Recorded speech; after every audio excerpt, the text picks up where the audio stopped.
Comme chaque fin de semaine sur votre chaîne de télévision Business 24 Africa, nous vous faisons le point des marchés financiers concernant la BRVM. Bienvenue à Business Matin Spécial Bourse, votre émission dédiée au point des marchés financiers concernant la bourse régionale des valeurs mobilières.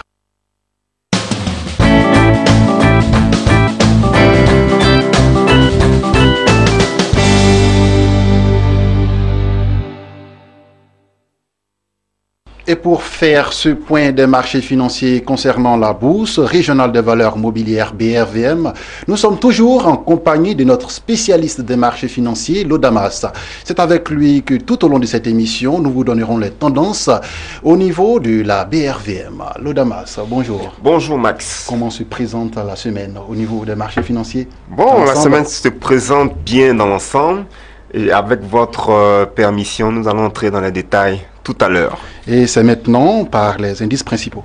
Bien, en ce qui concerne les indices principaux, les téléspectateurs doivent retenir que le BRVM10 est passé de 210,98 à 210,04 points, soit une baisse hebdomadaire de 0,45%.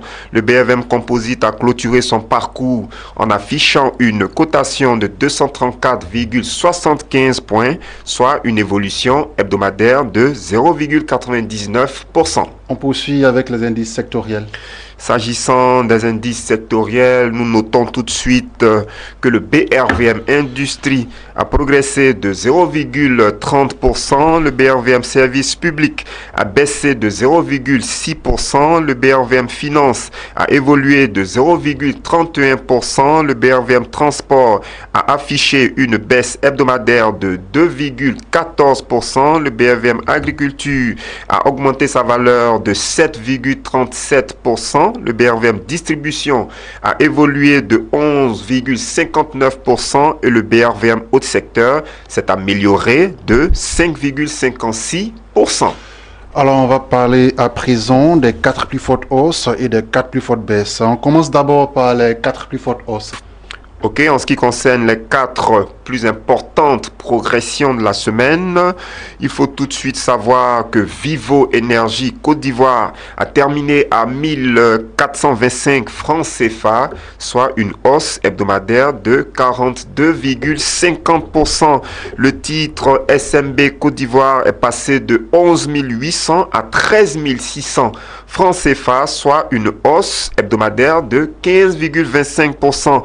La valeur CFA Motors Côte d'Ivoire a clôturé à 660 francs CFA, ce qui représente une amélioration hebdomadaire de 14,78%. On termine avec le titre BOA Sénégal qui est passé de 2800 à 3200 francs CFA, soit une accélération hebdomadaire de 14,29%. On va poursuivre avec les 4 tendances baissières de la semaine. Bien, s'agissant des 4 plus importantes chutes hebdomadaires, il faut savoir que le groupe Ecobank a clôturé son parcours à la bourse en affichant une cotation de 18 francs CFA, soit une baisse hebdomadaire de 5,26%. La valeur Movis Côte d'Ivoire est passée de 3150 à 3000 francs CFA, soit une baisse hebdomadaire de 4,76%. Le titre Uniwax Côte d'Ivoire a terminé son parcours en affichant une cotation de 3305 francs CFA, soit un recul hebdomadaire de 3,64%. On termine avec le titre Servin Abidjan Côte d'Ivoire qui est passé de 1800 à 1745 francs CFA, soit un repli hebdomadaire de 3,06%. C'est bien compris, Lodamas. Alors, combien y a-t-il de valeurs à surveiller cette semaine? Quand je fais le décompte, on est autour de 5 valeurs. 5 valeurs à surveiller cette semaine. Énorme, c'est énorme. D'accord.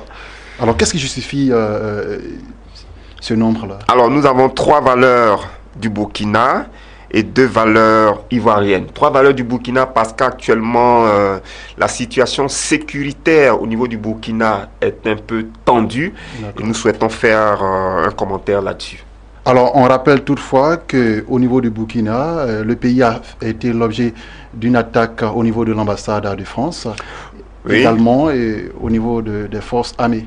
Oui, il y a l'état-major des forces armées du Burkina, précisément au niveau de Ouagadougou, qui a été attaqué. On a signalé également des coups de feu au niveau de l'ambassade de France au Burkina, au niveau également de l'Institut français. On a entendu des tirs là-bas. Et à la suite donc de tous ces mouvements, les premiers décomptes ont fait état d'autour d'au moins 28 morts. Okay, au moins 28 morts et autour de 85 blessés également. Et donc ça a eu une incidence sur le marché, c'est ça? Oui, cela pourrait avoir une incidence sur le marché. Notre souhait est que cela ne soit pas le cas. Mais en tant qu'investisseur, ce sont des informations stratégiques auxquelles il faut prêter attention. Et donc, nous souhaitons faire un petit commentaire là-dessus. D'accord. Alors, on va parler de ces trois valeurs à surveiller au niveau du Burkina. Alors, donc au niveau, comme on le disait tout à l'heure, au niveau sécuritaire, l'atmosphère depuis le vendredi est un peu tendue à Ouagadougou. Nous espérons que cela n'aura pas d'impact immédiat sur les sociétés du Burkina qui sont cotées à la BRVM. Nous les rappelons rapidement. Donc au niveau de la BRVM, nous avons la société Onatel. Onatel Burkina qui est coté. On a également le titre BOA Burkina Faso et on a aussi la valeur Coris Banque Internationale du Burkina. En termes de performance hebdomadaire, nous rappelons rapidement que le titre Onatel Burkina Faso a clôturé à 8450 francs CFA, soit une amélioration hebdomadaire de 1,68%. La valeur BOA Burkina Faso est restée stable à 7100 francs CFA et le titre Coris Banque Internationale du Burkina est resté également stable à 9000 francs CFA. Alors donc concrètement, nous pensons qu'il va falloir vraiment être prudent sur les valeurs burkinabées présentes au niveau du marché des actions de la BRVM. Nous espérons que la situation sécuritaire va s'améliorer, qu'il y aura beaucoup plus de calme, que les investisseurs, les opérateurs économiques du Burkina seront sereins, seront rassurés. Donc nous comptons sur les autorités politiques, les autorités militaires du Burkina pour vraiment rassurer tout le monde. Et nous espérons donc, comme je le disais, que cela n'aura pas d'impact immédiat sur les performances boursières des sociétés burkinabées cotées à la BRVM. Mais néanmoins, en tant qu'investisseur, il est vraiment prudent, il est judicieux même, je dirais, pour toute personne qui investit au niveau de la BRVM, qui surtout est actionnaire dans les entreprises burkinabées. Il est donc vraiment prudent pour ces personnes-là, de prêter attention à la situation du Burkina pour ne pas être surpris par un éventuel impact immédiat au niveau du marché de la BRVM. Alors on a foi en ce pays-là, on a foi au pays des hommes intègres qui a cette facilité de se relever après chaque conflit. Nous espérons vivement que les Burkinabés pourront prendre le dessus sur cette crise. Et on va parler des deux autres valeurs à surveiller, à part ces trois titres cités plus haut. Alors, nous allons encore une fois de plus faire un commentaire sur le titre Neyi Seda Côte d'Ivoire. On rappelle tout de suite que cette valeur est passée de 94 à 100 francs CFA, soit une hausse hebdomadaire de 6,38%. Mais lorsque vous prenez pour repère la fin de l'année 2017, vous constatez que le titre Neyi Seda Côte d'Ivoire affiche actuellement un taux de croissance de 170,27%, ce qui est une performance vraiment extraordinaire.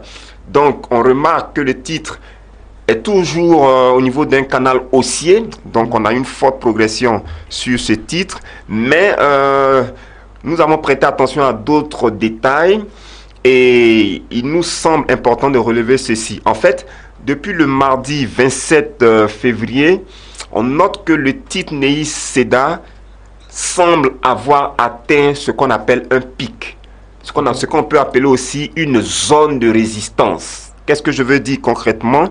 Le titre Neyi Seda s'est stabilisé à 100 francs CFA depuis le mardi 27 février 2018. Et depuis cette date, la croissance, on a un peu l'impression que la croissance sur cette valeur a été stoppée. C'est pourquoi on parle de zone de résistance. Donc, la trajectoire boursière du Neyi Seda n'arrive pas à casser cette zone.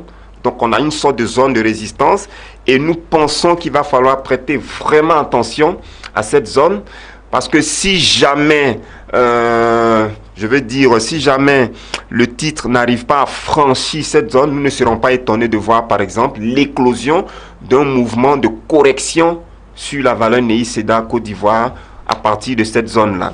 Donc concrètement, nous pensons qu'il va falloir surveiller de très près la zone des 170% de croissance dans cette zone que nous sommes actuellement, et si possible même la zone des 175% de croissance, qui est un niveau assez stratégique également. Okay? Donc, si dans les jours qui viennent, on constate une correction au niveau des 170% de croissance ou même au niveau des 175% de croissance, cela pourrait être interprété par certains spéculateurs comme un signal de vente. Okay? Et si beaucoup de spéculateurs interprètent cela comme un signal de vente, on peut assister à un mouvement de correction assez prolongé sur la valeur NEI-CEDA Côte d'Ivoire. Donc le ralentissement qu'on observe depuis le mardi dernier, pour nous, est un facteur très important qu'il va falloir surveiller de très près. Néanmoins, lorsque vous analysez ce qu'on appelle les quantités résiduelles à la date du vendredi dernier, vous remarquez que sur la ligne NEI-CEDA Côte d'Ivoire, on note également la présence d'autour de 10 840 ordres d'achat au prix du marché. Et à l'opposé, on n'a aucun ordre de vente. Juste pour faire remarquer que malgré le fait qu'on a l'impression que la zone des 100 francs CFA constitue une zone de résistance, il y a tout de même certains investisseurs qui sont toujours intéressés par la valeur NEI-CEDA Côte d'Ivoire et qui ont déjà positionné des ordres d'achat, et pas à n'importe quel prix, des ordres d'achat au prix du marché. Vous comprenez? Donc concrètement, pour terminer avec la valeur NEI-CEDA Côte d'Ivoire, il faut surveiller de très près la zone des 170% de croissance, surveiller également la zone des 175% de croissance et faire vraiment attention à cette valeur parce que le premier mouvement de correction qu'on va noter pourra être interprété comme un signal de vente par plusieurs spéculateurs. D'accord, c'est compris. On va maintenant avec la dernière valeur à surveiller. Bien, on termine avec le titre Vivo Énergie Côte d'Ivoire qui est passé de 1000 à 1425 francs CFA, soit un taux de croissance hebdomadaire extraordinaire de 42,50%. Et lorsque vous prenez pour repère la fin de l'année 2017, vous constatez que Vivo Énergie Côte d'Ivoire affiche actuellement un taux de croissance de 58,33%. Alors, donc Vivo Énergie a affiché la meilleure performance hebdomadaire, ça a été la plus forte accélération de la semaine. Lodamas, la semaine dernière, vous avez vu juste en disant qu'il était fort probable que le titre Vivo Énergie connaisse une ascension. Eh bien, vous avez dit juste. Exactement. La dernière fois, nous avions suggéré cela aux téléspectateurs qu'il fallait s'attendre à un mouvement haussier sur la valeur Vivo Énergie Côte d'Ivoire. Et comme vous le spécifiez, le marché nous a donné raison. Donc Vivo Énergie a effectivement enregistré... Vous avez bien vu. Oui, bon, enfin, si vous le dites. Vous êtes un analyste financier, vous avez bien vu. D'accord, donc si vous le dites. On le reconnaît. D'accord.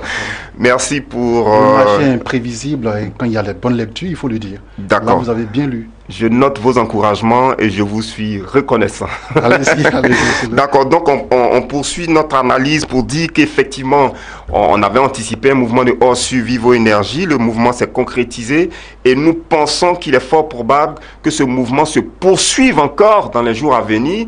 Donc les téléspectateurs, je dirais même que les spéculateurs, il va falloir prêter attention à Vivo Énergie parce que le canal haussier dans lequel cette valeur se trouve actuellement, il est fort probable que ce canal se prolonge, d'accord? Donc on rappelle en termes de performance commerciale et économique que la société Vivo Énergie Côte d'Ivoire a terminé son premier semestre avec un chiffre d'affaires qui a progressé de 18%. Le résultat des activités ordinaires s'est amélioré de 3% et le résultat net a enregistré une hausse de 3% également. Donc le marché attend avec impatience la publication des états financiers du troisième trimestre 2017. Oui. Ok, et donc cette publication, je vais dire, aura certainement un impact, encore une fois de plus, sur la trajectoire boursière de la valeur Vivo Énergie Côte d'Ivoire. Surtout si les publications, si les chiffres à publier sont bons, se révèlent bons, ok, il est fort probable qu'on assiste encore à un renforcement de la trajectoire boursière de Vivo Énergie Côte d'Ivoire. Alors, en termes de recommandations concrètes, mais avant de parler des recommandations, il nous paraît vraiment aussi utile de préciser que lorsqu'on analyse les quantités résiduelles à la date du vendredi dernier, on remarque au niveau de la ligne Vivo Énergie Côte d'Ivoire, on remarque la présence de 398 ordres d'achat au prix du marché. Et en face, on n'a aucun ordre de vente pour l'instant. Vous voyez, donc il y a beaucoup d'investisseurs qui sont prêts à monter les enchères pour acquérir les titres Vivo Énergie Côte d'Ivoire. Ce qui est un signal très important. Et si nous constatons, je vais dire, un mouvement haussier sur la valeur Vivo Énergie dans les jours qui viennent, nous, en ce qui nous concerne, nous ne serons vraiment pas surpris de voir un tel résultat au niveau de la trajectoire boursière de ce titre. Alors, nous pensons en termes de recommandations qu'il va falloir surveiller la zone des 75% de croissance. Je rappelle qu'on est actuellement à 58,33% de croissance. Donc la zone des 75% de croissance nous semble être l'objectif naturel, okay, pour les jours qui viennent. Et nous maintenons notre recommandation à l'achat sur la valeur Vivo Énergie Côte d'Ivoire, que ce soit pour les spéculateurs et même pour les épargnants. Nous pensons qu'il serait intéressant pour ces deux catégories d'investisseurs de mettre la valeur Vivo Énergie Côte d'Ivoire en portefeuille. Merci Lodamas. On va rapidement résumer au niveau des valeurs à surveiller cette semaine. 3 titres au niveau du Burkina Faso. On a Onatel Burkina Faso, on a BOA Burkina, Coris Bank International Burkina et 2 autres titres, Neuseda, Vivo Énergie. Voilà, on part à présent à l'international. Laure pour commencer. Bien. Ok, sur le marché international des matières premières, l'or a terminé son parcours hebdomadaire en affichant une cotation de 1321,10 $ l'once, soit une chute de 0,56%. Le pétrole Brent est passé de 67,18 à 64,39 $ le baril, soit une baisse hebdomadaire de 4,15%. Le pétrole WTI a terminé son parcours en brandissant une cotation de 61,32 $ le baril, ce qui symbolise un repli hebdomadaire de 3,63%. Voilà, merci Lodamas, merci pour vos conseils avisés. Je vous en prie. Et je reprends encore au niveau du titre Vivo Énergie, où vous avez bien vu, vous avez eu une lecture digne d'un analyste. Merci. Voilà. Ce sont des éloges, mais il faut dire les choses telles qu'elles sont. Voilà, merci. Et on compte toujours sur vous pour reprendre présent sur ce plateau de Business Matin. Oui, c'est un honneur de participer à votre émission et donc nous sommes toujours à votre disposition. Et au niveau du Burkina, vous avez un dernier mot à dire aux téléspectateurs? Juste qu'il va falloir suivre la situation du Burkina de très près. Et donc, nous espérons que l'atmosphère sera plus calme, que l'atmosphère sera plus sereine pour les investisseurs, pour les opérateurs économiques. Et notre souhait, c'est que cette situation n'ait pas d'impact négatif sur le marché des actions de la BRVM. Mais néanmoins, en tant qu'investisseur, il est important de suivre avec attention la situation du Burkina Faso. D'accord, et on compte encore sur les téléspectateurs pour nous suivre sur Business Matin Spécial Bourse, l'émission dédiée au point des marchés financiers concernant la BRVM. Lodamas, encore merci à vous. Je vous en prie. Voilà, c'est la fin de ce numéro de Business Matin Spécial Bourse, votre émission dédiée au point des marchés concernant la BRVM. À très bientôt pour un autre numéro de votre émission.